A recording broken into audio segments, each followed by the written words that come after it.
بچے یہودیوں کی بنائی ہوئی گیم کھیل کر برباد ہو رہے ہیں، اور ہماری خواتین یہودیوں کی بنائی ہوئے بے حیائی اور بے پردگی کو دیکھ کر برباد ہو رہی ہیں، اور ہمارے نوجوان یہودیوں کی بنائی ہوئی اسکیموں میں جوئے کا سٹے کا شکار ہو کر برباد ہو رہے ہیں۔ ہماری زندگیوں میں یہودیت اتنی داخل ہو گئی ہے کہ اتنی یہودیت ہمارے اندر آ جانے کے بعد، اسلام سے اتنا ہٹنے کے بعد ہماری تعداد کوئی معنی نہیں رکھتی۔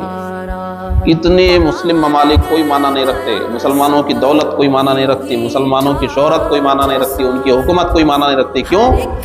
کیونکہ اس زمانے میں جن کے بارے میں قرآن نے کہا تھا، یہودیوں کے سامنے جو مسلمان تھے وہ کھوکھلے مسلمان نہیں تھے، ان کے اندر ایمان کی روح تھی، اسلام کی روح تھی، نبوی طریقہ تھا، تو انہوں نے یہودیوں سے ٹکر لے لی اور ان کو بتا دیا مسلمان کون سی قوم ہے۔ اور آج کی جو مسلمان قوم ہے وہ کھوکھلی ہے، اتنی کھوکھلی ہے، اس کے اندر سے اسلامی روح نکال لی گئی ہے، بس ایک مردہ جسم ہے۔